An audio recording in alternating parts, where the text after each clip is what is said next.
Jadi itu sebabnya Yesus datang ke dunia ini supaya kita bisa melihat Bapa surga di dalam Yesus Kristus.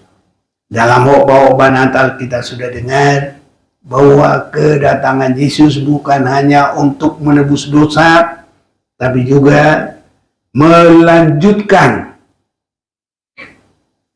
penciptaan manusia di dalam gambar dan rupa Allah.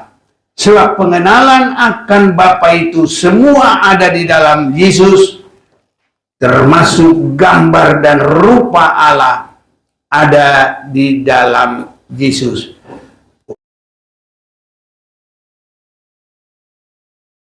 Berubah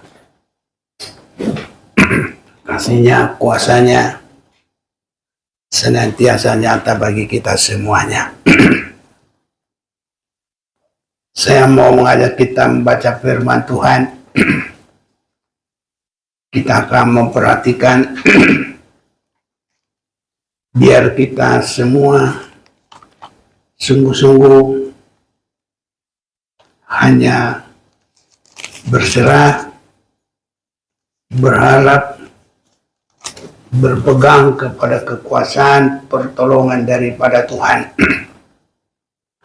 Karena manusia tidak sanggup, terlebih di dalam kerohanian, untuk mulai percaya saja kalau bukan Tuhan yang buka hati seseorang, itu susah.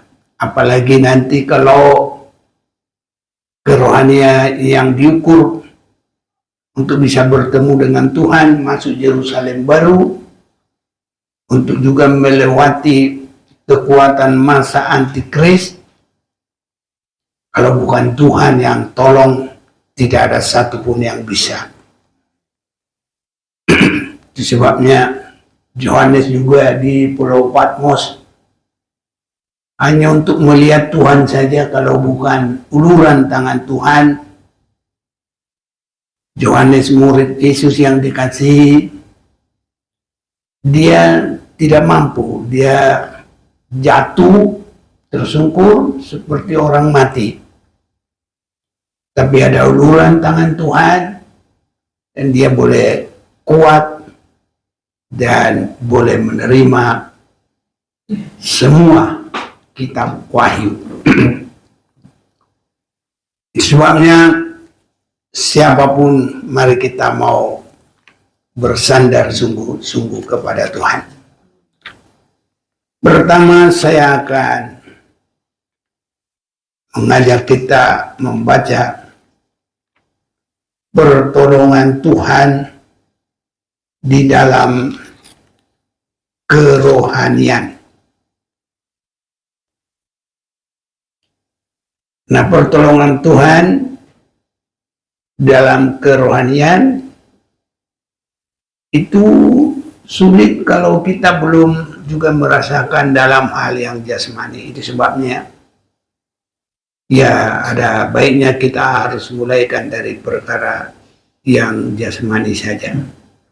2 Tawarikh pasal yang ke-16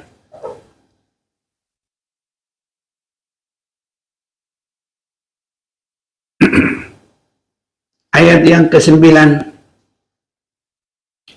Karena mata Tuhan menjelajah seluruh bumi untuk melimpahkan kekuatannya kepada mereka yang bersungguh hati terhadap Dia. Ya, sampai di sini saya ulang lagi, atau kita mau baca bersama dari awal. 1, 2, 3. Karena mata Tuhan menjelajah seluruh bumi untuk melimpahkan kekuatannya kepada mereka yang bersungguh hati kepada Dia. Dalam hal ini engkau telah berlaku bodoh, oleh sebab itu mulai sekarang ini engkau akan mengalami. Jadi dalam kalimat pertama itu adalah satu bagian bagaimana semua yang terberkati untuk mengalami berkat Tuhan, kuasa Tuhan, anugerah Tuhan, kebaikan Tuhan.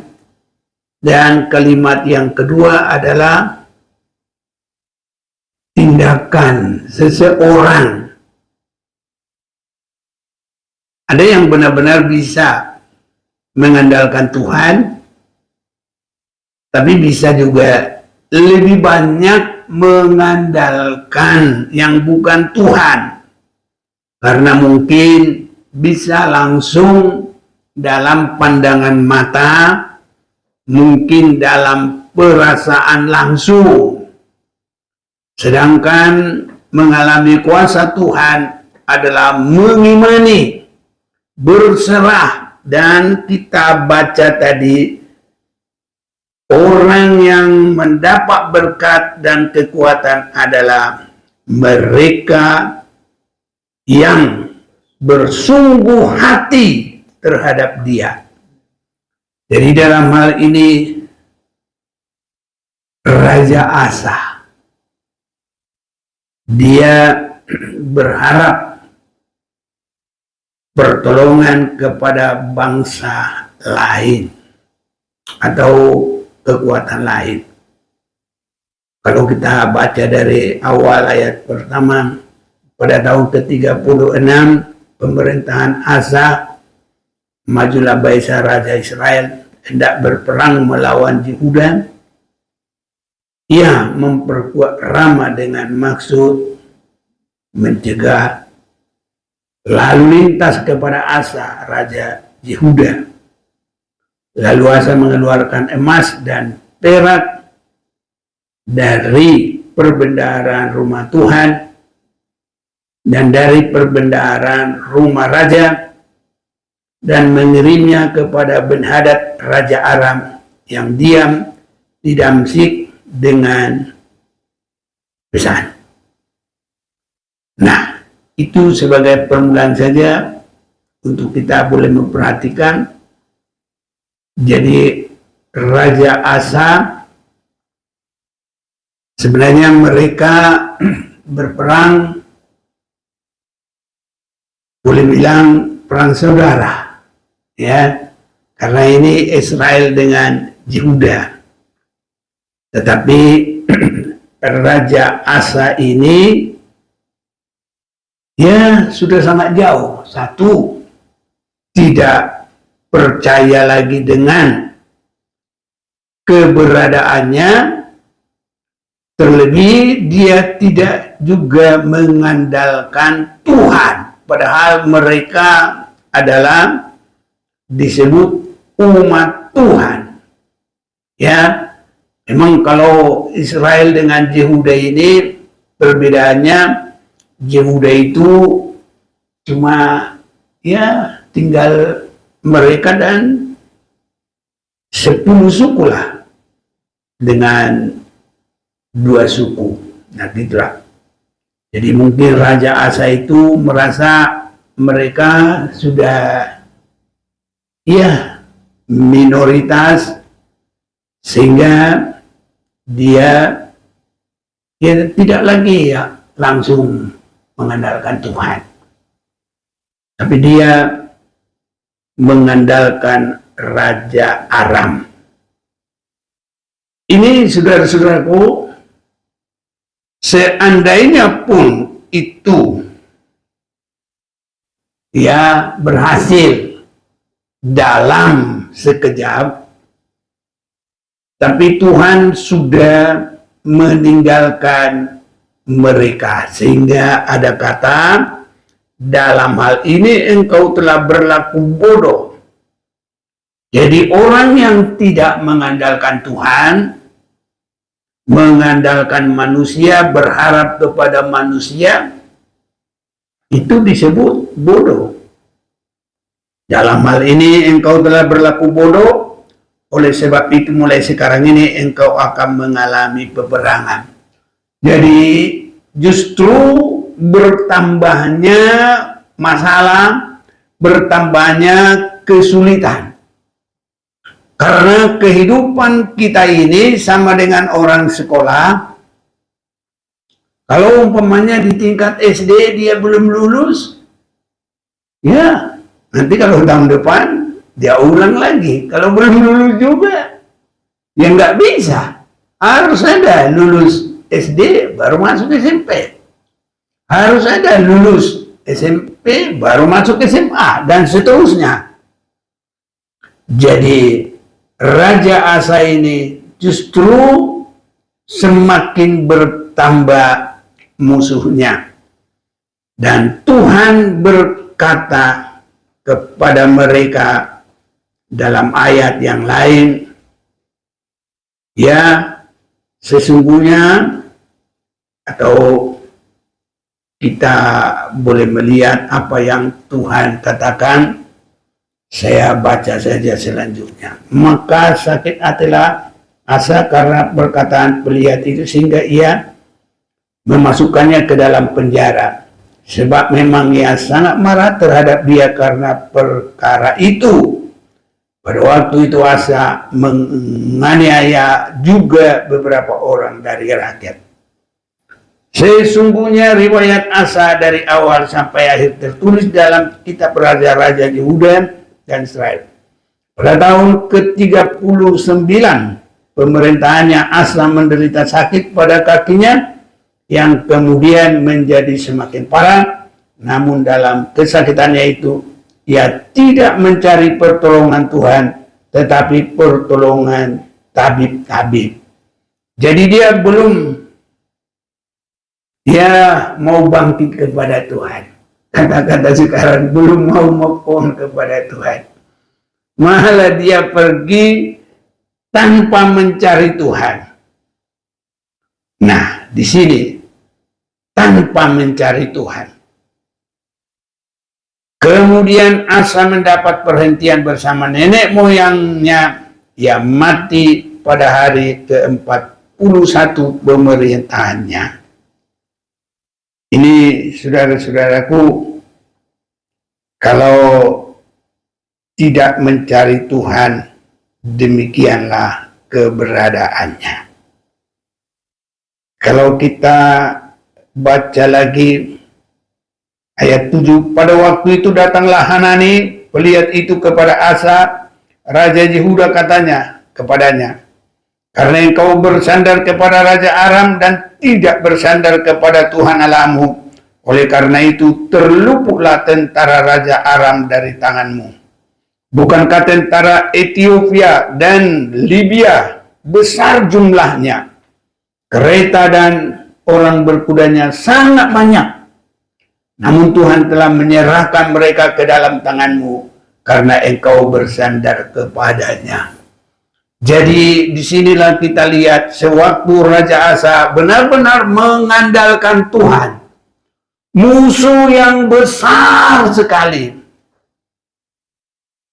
Tuhan serahkan ke tangan Raja Asa.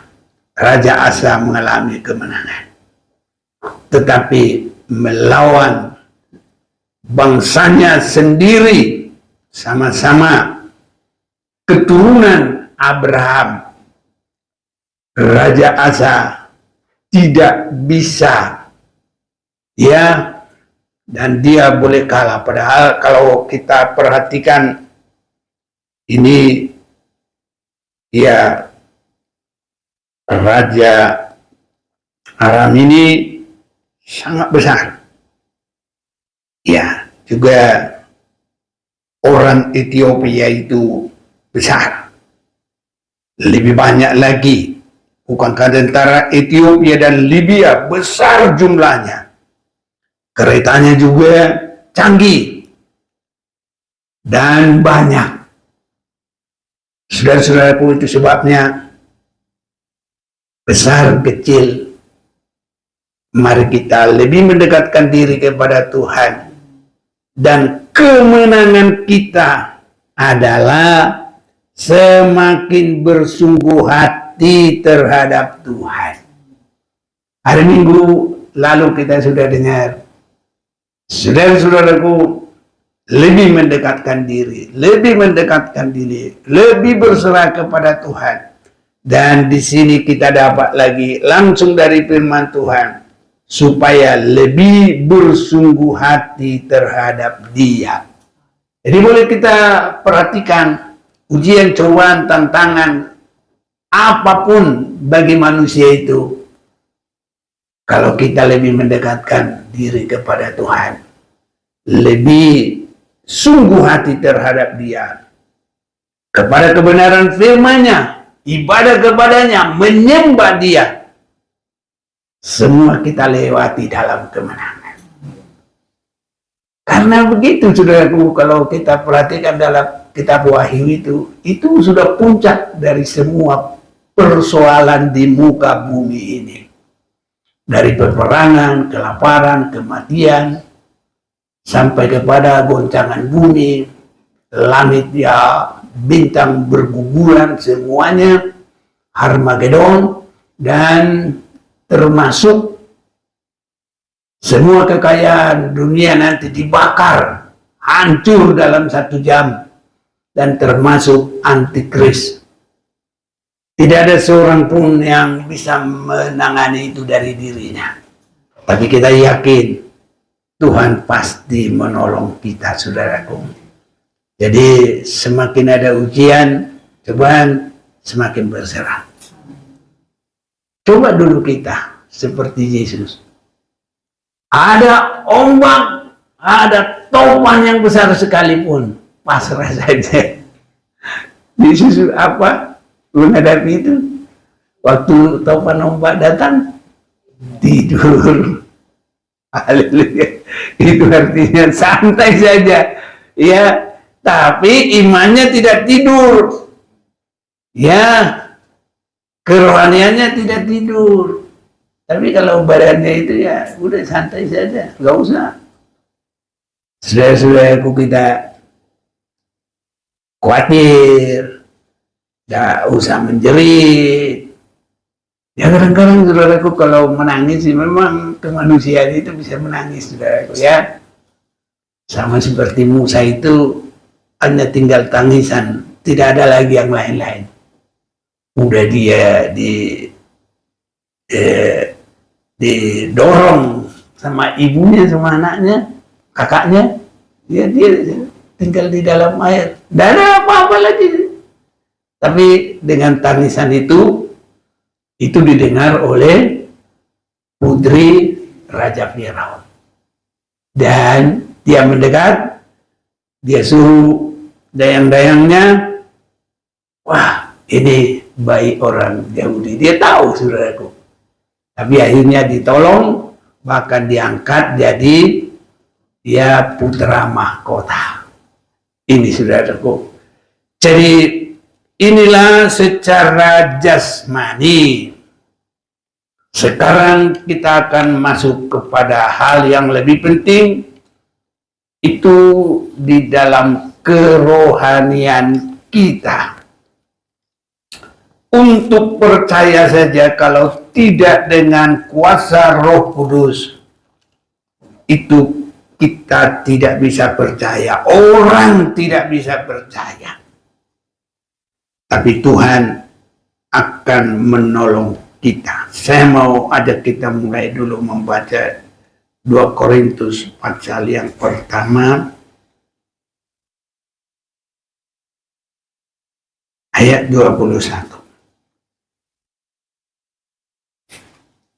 Sebab Dia yang telah meneguhkan kami bersama-sama dengan kamu di dalam Kristus adalah Allah yang telah mengurapi, memeteraikan tanda miliknya atas kita, dan yang memberikan Roh Kudus di dalam hati kita sebagai jaminan dari semua yang telah disediakan untuk kita. Jadi, sebab Kristus adalah ya bagi semua janji Allah. Itulah sebabnya oleh Dia kita mengatakan amin untuk memuliakan Allah. Jadi di dalam Kristus tidak ada kata tidak, saudaraku. Nah, di dalam ayat 18, demi Allah yang setia, janji kami kepada kamu bukanlah serentak ya dan tidak. Jadi tidak ada dua-dua ini sekali jalan. Iya dan tidak ada. Karena Yesus Kristus anak Allah yang telah kami beritakan di tengah-tengah kamu, yaitu olehku dan oleh Silwanus dan Timotius, bukanlah iya dan tidak, tetapi sebaliknya di dalam dia hanya ada ya. Ini saudaraku, Yesus yang berjanji kepada kita, menyertai, menolong, berkata, jangan kamu khawatir. Nah, sebab Kristus adalah ya bagi semua janji Allah. Nah, jadi segala janji Allah itu ada dalam Kristus. Itu sebabnya kita harus menyembah dia, memuji dia, dan dia adalah Tuhan sendiri. Ya, yang menjadi manusia. Banyak orang tidak mengakui ketuhanan Yesus. Banyak orang justru menghina dia. Tetapi Yesus adalah untuk kita bisa mengerti Allah yang tidak bisa dilihat oleh manusia. Karena dengan melihat Yesus, mengerti Yesus, bahwa Bapa di surga sudah ada di dalam Yesus Kristus. Itu di dalam Yohanes pasal yang ke-14, ada baiknya kita akan baca dulu.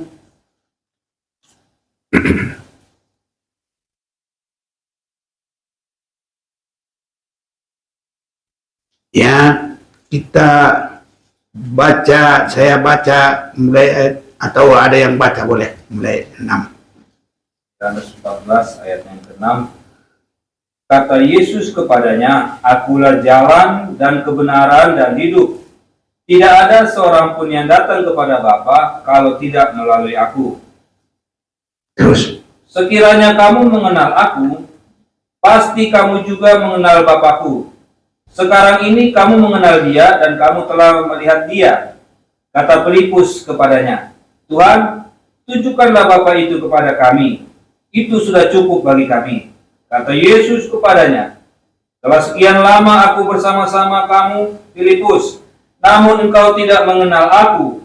Barang siapa telah melihat aku, ia telah melihat Bapa. Bagaimana engkau berkata, tunjukkanlah Bapa itu kepada kami?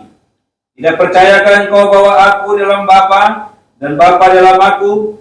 Apa yang aku katakan kepadamu tidak aku katakan dari diriku sendiri, tetapi Bapa yang diam di dalam aku, dialah yang melakukan pekerjaannya. Percayalah kepadaku bahwa aku dalam Bapa dan Bapa dalam aku, atau setidak-tidaknya percayalah karena pekerjaan-pekerjaan itu sendiri. Jika aku berkata kepadamu, sesungguhnya barang siapa percaya kepadaku, ia akan melakukan juga pekerjaan-pekerjaan yang aku lakukan. Bahkan pekerjaan-pekerjaan yang lebih besar daripada itu.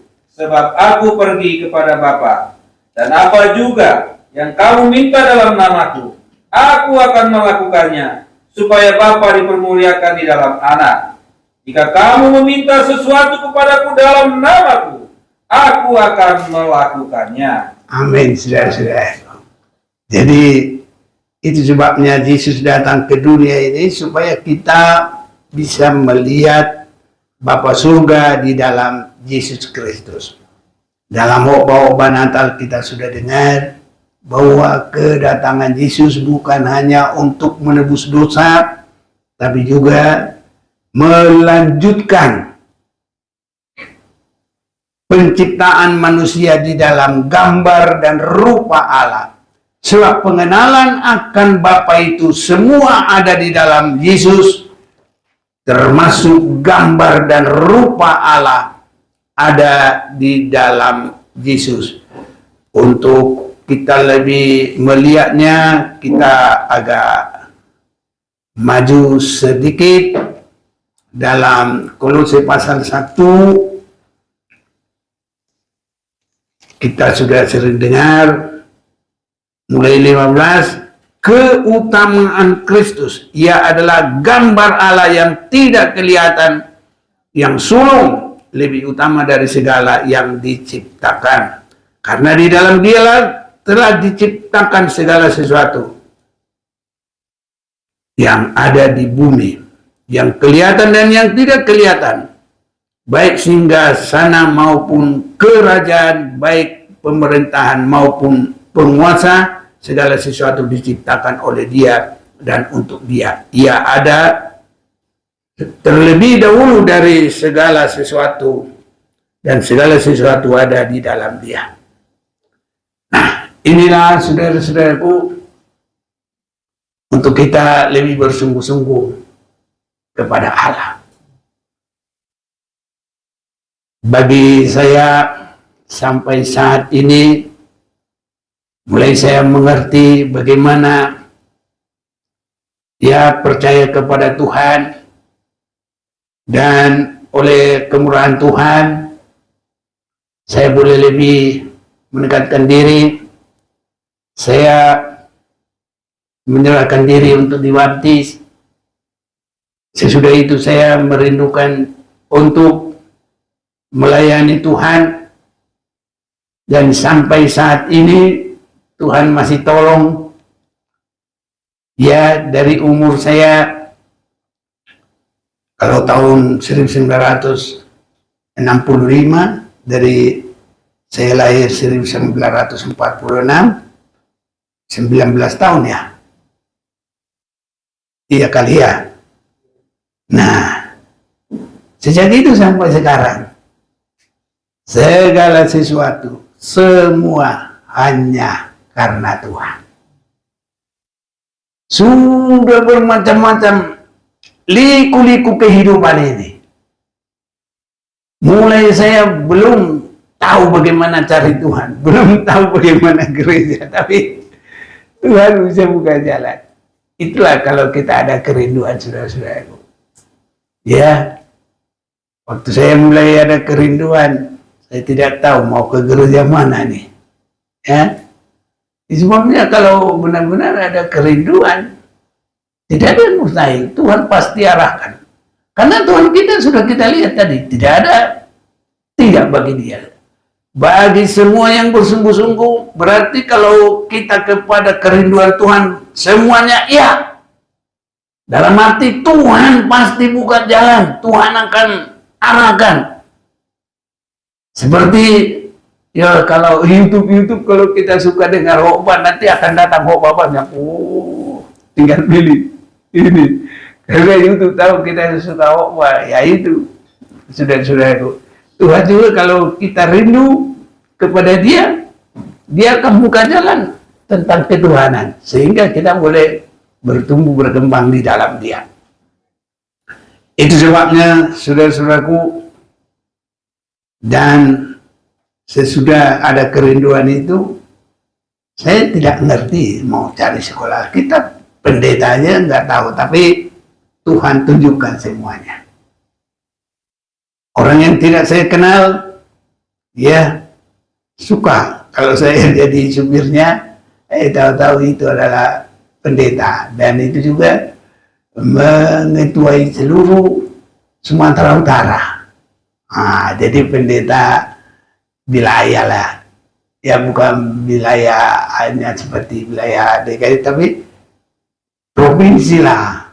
Nah itu, akhirnya semua sampai saat ini hanya karena Tuhan. Di dalam hal apapun, semua. Jadi saya hanya pasrah kepada Tuhan. Kalau Tuhan seperti kasih begini, ya udah, saya bersyukur. Saya tidak perlu nambah-nambah, kurang-kurang. Ya bagaimana Tuhan, ya itulah semua. Dan dalam hal ini, ya hati saya bersuka cita saja. Sebabnya kadang orang bilang, oh ini Pak Pendeta ini nggak berubah ini dari dulu katanya. Ya sudahlah. Kalau kasih Tuhan tidak berubah, ya mungkin kasihnya itulah yang membuat saya seperti sekarang. Ya, jadi begitulah saudaraku. Waktu kita Natal kemarin itu Burle zaman ini udah aku ini tetap aja ini ganteng ini kata dia.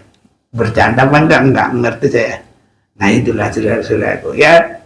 Jadi kalau Tuhan itu semua Dia berikan bagi kita, sehingga karena Kristus Yesus anak Allah yang telah kami beritakan di tengah-tengah kamu, yaitu olehku dan oleh Silwanus dan Timotius, bukanlah ya dan tidak, tapi sebaliknya di dalam Dia hanya ada ya. Jadi hanya ada yang baik, saudaraku. Kalau kita mendekatkan diri, mengutamakan Dia, bersungguh-sungguh kepadanya, semua kita akan lihat ya. Kristus adalah ya bagi semua janji Allah.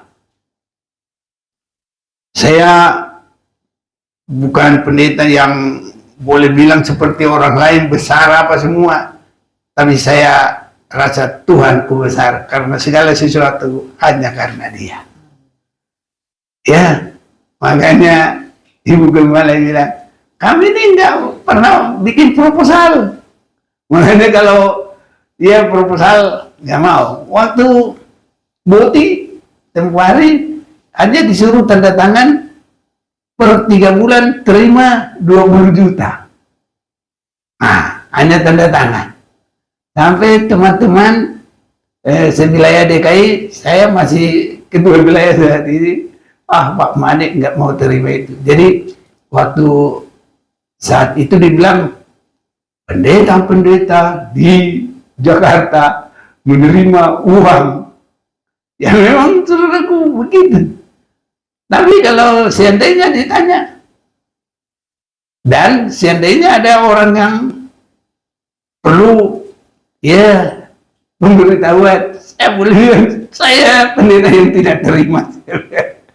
Karena pertama dulu temannya Muan Joshua, ada si Utapia itu, Pak ada bantuan Buti karena dia kerja di departemen agama. Kalau Bapak mau biar saya yang ngurus sendiri. Nggak usah lah, Tuhan yang berkati saya. Ya lewat. Habis itu udah disebar-sebar, teman-teman sudah pada ambil. Tinggal kamu Mani, ayo tanda tanganlah, biar aku yang ngurus. Nggak usah. Saudara-saudaraku, Tuhan sanggup menolong kita. Dan saya mau belajar, semua harus bersandar kepada Tuhan. Mana yang Tuhan kasih, itulah. Supaya semuanya boleh baik, saudara-saudaraku. Dan seandainya saya terima itu, mungkin berkat-berkat yang lain sudah hilang. Sama seperti tadi Raja Asa. Berkat yang lain yang lebih besar bisa hilang. Bahkan nyawanya sendiri bisa menjauh terus dari Tuhan. Bukannya nggak bisa, saudaraku. Dan itu bukan langsung kita umpamanya berbohong, mencuri, bukan. Yang dikasih. Tapi kalau di dalam iman yang sungguh percaya kepada Tuhan, itu bisa mengurangi kedekatan kita kepada Tuhan. Sama dengan Raja Asa. Hatinya menjauh. Istilahnya berdoanya nggak begitu tembus, ya. Ini saudara-saudaraku. Untuk lebih bersungguh-sungguh bisa lebih sulit. Tapi kalau bersungguh-sungguh, segala sesuatu Kristus adalah jaminan. Amin. Ayat 21, sebab Dia yang telah meneguhkan kami bersama-sama dengan kamu di dalam Kristus adalah Allah yang telah mengurapi, memeteraikan tanda miliknya atas kita dan memberikan Roh Kudus dalam hati kita sebagai jaminan dari semua yang telah disediakan untuk kita. Jadi satu perkara, saudaraku, kita harus mempersiapkan diri dipenuhi dengan Roh Kudus, dan kita harus bergumul sampai dipenuhi dengan Roh Kudus. Bagaimana supaya kita dipenuhi dengan Roh Kudus? Satu kerinduan kita untuk tidak ternoda lagi oleh kehidupan lama. Sehingga di dalam pertama menerima Yesus, kita terlebih sudah dibaptis, yang lama sudah berlalu, yang baru sudah datang. Dan selanjutnya harus ada penyerahan untuk terus-menerus dibarui dari sehari ke sehari. Dan kita harus berkembang dalam firman Tuhan. Mulai daripada Yesus yang diberitakan di dalam asas-asas dasar pertama. Harus dilanjutkan kepada pengenalan Kristus. Dalam kemuliaan untuk menyongsong Dia pada hari kedatangannya. Itu kita harus dibawa dalam karakter Kristus. Dan kita harus dibawa dalam pembentukan tubuhnya. Dewasa di dalam Dia. Sampai Tuhan berkata, lihat, aku jadikan semua baru. Jadi di sini kita sudah lihat tadi. Dalam ayat 21, sebab Dialah yang telah meneguhkan kami bersama-sama dengan kamu dalam Kristus adalah Allah yang mengurapi. Jadi meneguhkan sampai disebut dimeteraikan. Jadi memeteraikan tanda miliknya atas kita dan memberikan Roh Kudus dalam hati kita sebagai jaminan dari semua yang telah disediakan untuk kita. Roh Kudus itu datang kalau Dia sudah melihat kita ada dalam kesungguhan yang benar-benar. Karena Roh Kudus ini adalah seperti beasiswa bagi mahasiswa yang dianggap penuh bersungguh-sungguh. Ini saudara-saudaraku. Kalau nggak penuh bersungguh-sungguh, jadi biasanya beasiswa itu diberikan kepada yang penuh bersungguh-sungguh. Jadi kalau Tuhan melihat hati kita penuh kesungguhan kepada kebenarannya, mengimani, berjalan dalam Dia, rindu untuk mendapat segala berkat, terlebih berkat siap bagi hari kedatangan Tuhan, maka Dia telah meneguhkan kami bersama-sama dengan kamu dalam Kristus adalah Allah yang telah mengurapi. Nah ini, jadi yang bersungguh-sungguh hati. Dan kita dimeteraikan tanda miliknya atas kita. Dan memberikan Roh Kudus dalam hati kita sebagai jaminan dari semua yang telah disediakan untuk kita. Jadi meterai dan jaminan atas semua berkat itu kita dipenuhi dengan Roh Kudus. Rindukan dipenuhi dengan Roh Kudus. Berdoa. Jadi kalau Dia sudah lihat ada kesungguhan kita ini yang pertama. Kedua, kerinduan itu tingkatkan, banyak pasrah, berdoa kepada Tuhan. Saat saya mengalami dipenuhi dengan Roh Kudus, setelah saya hampir 2 tahun mengerjakan, waktu saya jadi pengerja namanya latihan, kerja setengah hektar, 2 kali panen setahun, piara babi lagi, cari kayu, susun kursi, semua saya kerjakan. Sampai pendeta bilang, ini sebelum ada orang lewat, semua harus bersih keliling ini. Saya kerjakan itu terus. Sewaktu akan mau 2 tahun, dia bilang ke saya, kamu nggak boleh sekolah. Pada tahun setelah 1 tahun, dia bilang nggak boleh kamu pergi, kamu nggak punya KTP.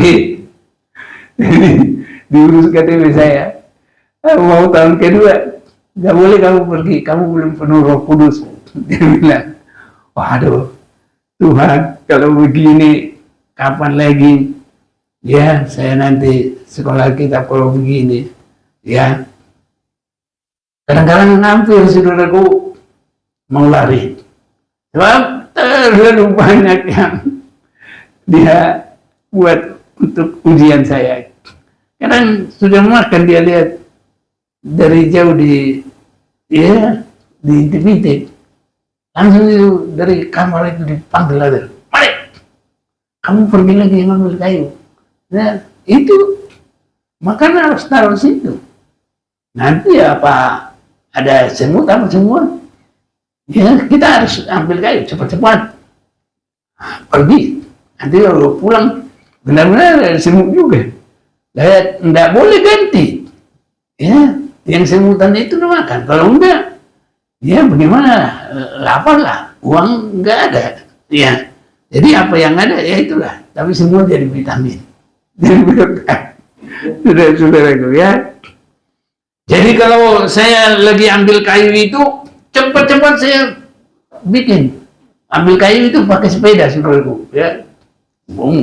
Taruh. Disandar di pohon karet. Berdoa dulu. Itu. Yang paling sedih perasaan saya kalau ke sawah. Kalau sawah baru panen, banyak gundukan jerami. Masuk saya ke dalam, biar panas sekali, berdoa di situ. Kita dipenuhi Roh Kudus. Tapi kalau lagi baru nanami begini, mau berdoa di mana? Ah, begitulah saudara-saudara. Ya, tapi kalau Tuhan lihat kerinduan kita, ya belum waktu pengiriman sekolah, sudah saya dipenuhi dengan Roh Kudus, sehingga pendeta itu nggak bisa lagi, ya kasih alasan, saya dikirim itu sekolah kita. Wah, kalau begitu nanti saya nggak mau pulang lagi di sini. Impas dan semua. Kalau di barter tenaga saya belum ada nanti ya separuhnya yang diberikan ke saya. Jadi saya nggak berdosa kalau saya nggak pulang. Saya pikir begitu, saudaraku. Makanya saya pergi ke Jawa Timur, praktek di sana, dan itulah semuanya. Ya, jadi sejarah kehidupanku sendiri. Ya, ketemulah dengan Ibu Gemala. Dari situlah menikah lagi. Dari kehidupan lajang menjadi seorang bapak, saudaraku ya. Dan itulah semuanya. Jadi untuk dipenuhi dengan Roh Kudus, bagaimana kerinduan kita. Pertama, mengosongkan diri dengan dosa-dosa. Mengosongkan diri dari keakuan kita. Biar dia bisa masuk. Sama dengan kira-kira bagaimana Yesus lahir. Di Bethlehem tidak muat lagi karena banyak tamu-tamunya. Dia dari yang kosong. Yang kosong hanya kandang di Bethlehem. Jadi kita harus dikosongkan dari segala terlebih yang ya dosa dan keinginan daging. Harus ada kerinduan kepada hidup benar. Harus ada kerinduan untuk lebih mengasihi Tuhan. Baru nanti, sebab Dia yang telah meneguhkan kami bersama-sama dengan kamu dalam Kristus adalah Allah yang telah mengurapi, memeteraikan tanda miliknya atas kita, dan yang memberikan Roh Kudus di dalam hati kita sebagai jaminan dari semua yang telah disediakan untuk kita. Jadi jaminan untuk semua yang disediakan bagi kita. Tetapi aku memanggil Allah sebagai saksiku yang mengenal aku, sebabnya aku tidak datang ke Korintus ialah untuk menyayangkan kamu. Jadi saudara-saudaraku, kita perhatikan di sini, Tuhan menjadi saksi bagi kita. Seandainya kita menghadapkan diri kita kepada Tuhan, kira-kira keberadaan kita seperti apa? Tapi sekarang, marilah untuk lebih bersungguh-sungguh kepada Tuhan. Sampai kita boleh berkata, Tuhanlah saksiku. Ini sebagai permulaan nanti untuk kita diukur. Untuk melewati termasuk antikris. Supaya tidak masuk dalam sengsara yang akhir. Ini Tuhan saksi kita. Kedua, Tuhan saksi kita siap bagi hari kedatangan Tuhan. Dan Tuhan melihat bahwa tidak ada lagi cacat celah di hadapan kita. Dan Tuhan berkata, masuklah ke dalam kerajaan yang sudah disediakan bagimu. Dan kita masuk nanti Yerusalem baru. Tuhan jadi saksi kita. Tuhan berkata, Yesus berkata, lihat, aku jadikan semua baru. Jadi sebelum ke sana, harus terjadi di sini dulu, saudaraku. Itu sebabnya ada kesempatan bagi kita. Kita yang sudah mendengarkan firman ini, jangan malah berkurang, saudaraku, ya. Harus setiap yang beribadah, baik Rabu, baik Minggu, harus semakin bertambah, saudaraku. Jangan malah kita, ya, tidak menghargainya, sebab itu akan membawa kita lebih bersungguh. Satu, keyakinan kepercayaan Tuhan, dan memeteraikan kita sebagai miliknya. Roh Kudus sebagai meterai dari segala berkat itu. Kita menjadi milik Tuhan. Dan Tuhan semakin menyaksikan kita layak untuk luput dari antikris dan layak untuk masuk di Yerusalem baru. Tuhan memberkati kita.